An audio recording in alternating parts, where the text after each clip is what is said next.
In Ghana's eastern region, the Koransang electoral area is home to about 10 vibrant farming communities, including Miawani, Koransang Kese, and others. These communities make up one of the top food basket communities in Ghana. The community has a population of over 2,000 registered voters, with an estimated overall population of 4,000 including children. Yet, beneath their resilience lies a daily struggle: the search for clean, safe water.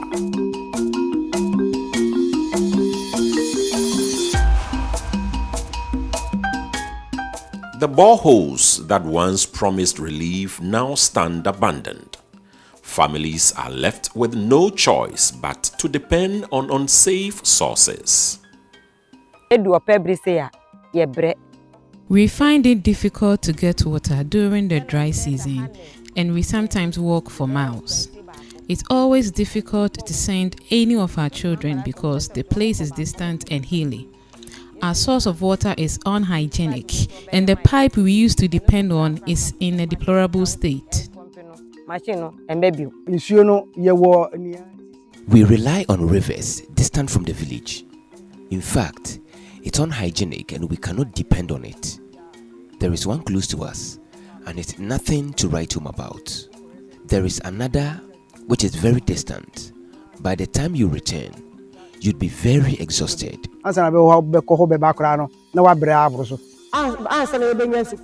Water is very scarce here. There is a well for the village. Only inhabitants like us manage to drink it. It's not the best of water at all.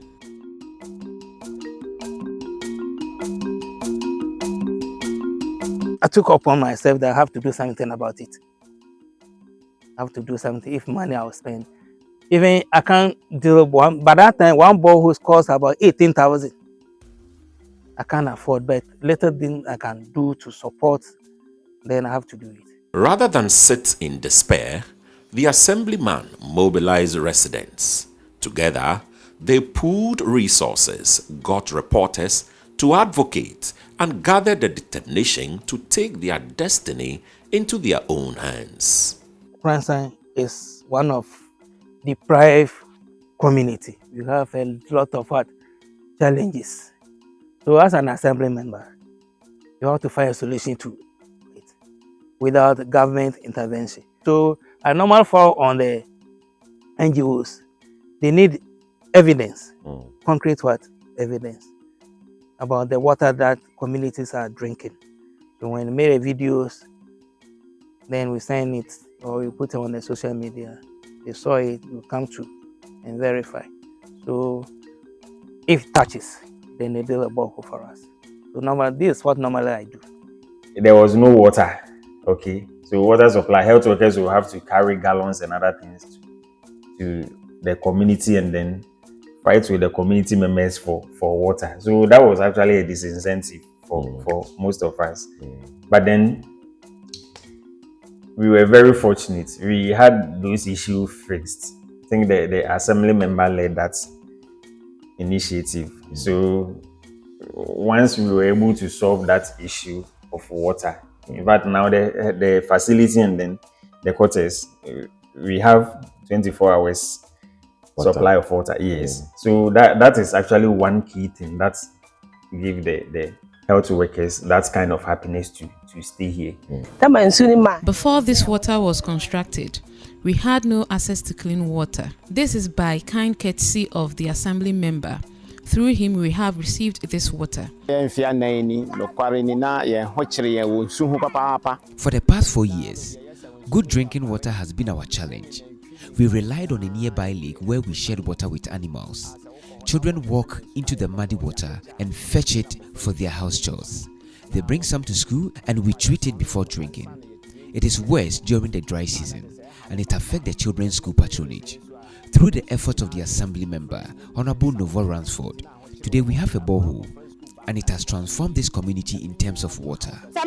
God bless the assemblyman so much. He has done so well. The initiative became more than just about water. It was about unity, An entire community rising to meet its most urgent need.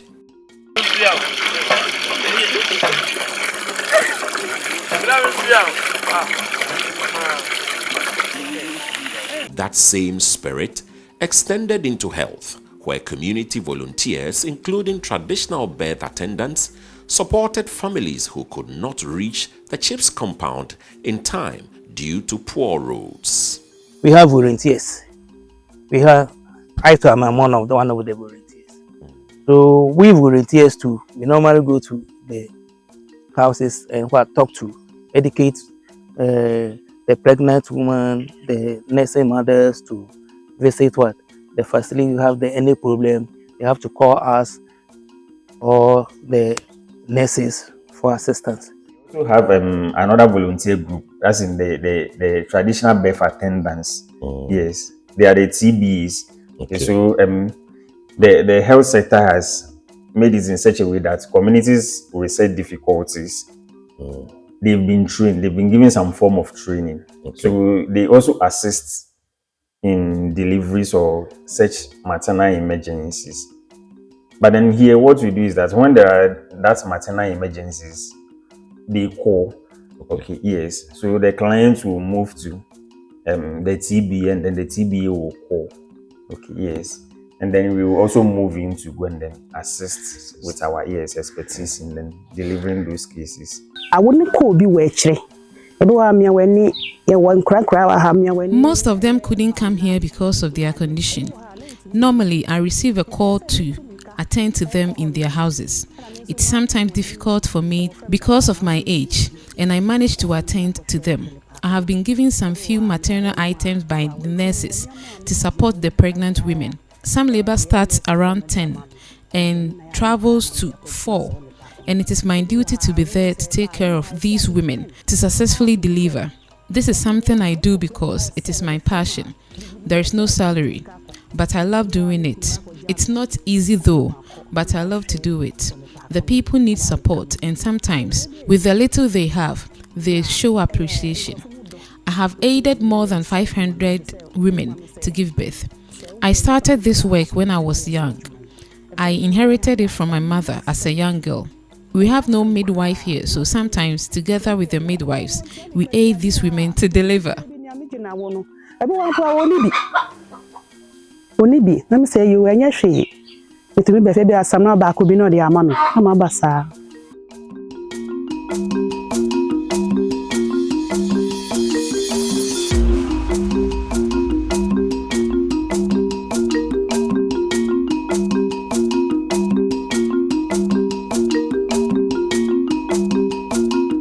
The initiative became more than just about water. It was about unity, an entire community rising to meet its most urgent need. From the water challenge emerged another story of resilience, the people's support for their CHIPS compound. By little contributions, community volunteerism and monthly outreach programs, they have ensured that their nurse stays at post and healthcare reaches even the most remote households. You know, most of the clients, because of proximity, I mean, the distance that they will have to travel before they get to where the facility is, they will not even come at all. So we will have to move in there and then provide the services for them. We are very fortunate we now have a volunteer who sometimes we fall on. He has the vehicle, so yes, we fall on that man anytime we are in such need. And then I might say that he's been very helpful to us too. Anytime we call on him, he is readily available to transport such cases to the community. I think now they are even planning on how to find a way and levy some of the community members so that there will be something like a seed money where in such situations or in such referral situations or emergency situations, when there's a need for us to transfer the person to the hospital, they can afford or they can pay for the transportation, the cost of the transportation. We have a system called coaching that we use to store our vaccines over here. Previously, we used to travel to Suhum to go and then pick vaccines because we were not having the refrigerator. But then the community understood this now. They actually organized a community harvest. And then they proceed from that community harvest. They use them to purchase the television as well. I can see Yes. They bought it from the proceed that they had during the community harvest. So I think the community is now supporting when it comes to cleaning of the chips compound, that's in Reading. They organize themselves. This local ownership has made their chips one of the most vibrant and best performing in the municipality. If you look at the district, for instance, this chip center is one of the best performing chip center. Yes, the community members are now patronizing. Yes, and then they are also participating in the activities of the chips compound. This chip compound is one of the transforming chip compound in the Suhum. We got award that the most improving chip compound in the Suhum municipality. Data from the chips compound confirms what the residents know, that whenever access to clean water improves, cases of diarrhea and waterborne diseases decline. For waterborne diseases, it is virtually the second most reported condition at the health facility. The cases, majority of them are coming from communities that we've realized that their main source of drinking water is not all that good. Okay, so when you look at Koransang, where the chips center is actually located, that is where the condition is recorded most, or cases come to the facility most. Okay. And then followed by Miawani and then Bana. Although we are recording the cases, but it is declining. Okay. Mainly because some of the communities that we serve actually now have good source of drinking water. I also said that Koransang, where the community, the chip center is, they are recording the highest cases of diarrhea. The issue is that they have a borehole in the community, but then the proximity or the access, some of them will have to travel far before they get to where the pipe-borne water is. So the larger chunk of the community, because of the distance, they fall on running waters, as in streams, and then sometimes stagnant waters. That is what they fall on as their source of drinking water. Yes. So generally, what I would say is that communities that have good source of drinking water are reporting lesser cases, other than communities that have sources of water that are not good for drinking. Yes, for drinking. Monthly outreaches and community visits by health personnel have increased immunization rates and improved maternal care. We know the number of pregnant women in each community.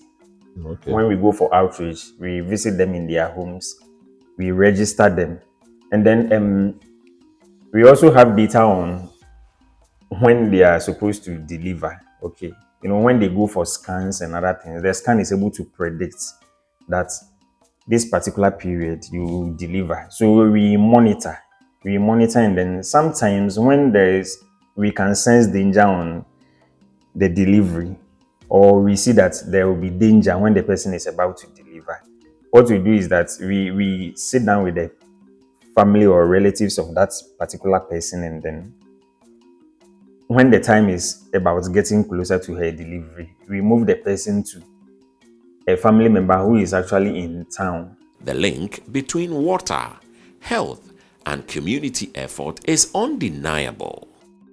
Community effort alone cannot sustain the solution. When the pipe broke down, the entire community lost our source of water, and it became a real challenge to us all. We will be very glad if someone will come to our aid and provide us with a new one. When